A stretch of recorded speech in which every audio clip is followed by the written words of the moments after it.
So, unless a Lloyd's representative or Halifax comes here and explains on what basis they have avoided that, then I'm afraid you're all going to be in breach of law, contract, human rights, and I'm talking genuinely here. I've got qualifications, I've dealt with this many times.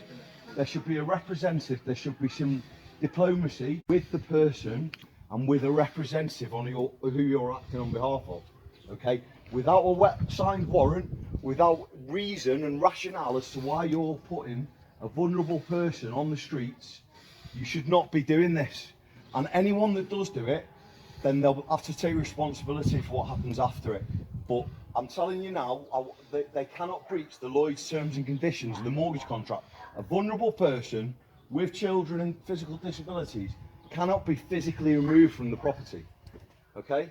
So anything that you do will be criminal and it will be unlawful, unless you show me contrary otherwise.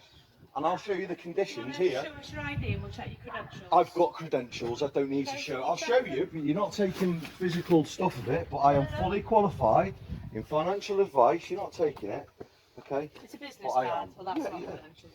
Well, it is credentials. I've got more credentials than I need. On a business card. I'm fully qualified. Choose your in common financial sense. advice. I've done it for 24 years. I've worked for Halifax for 8 years. I dealt with things like this for Halifax for 8 years. Okay?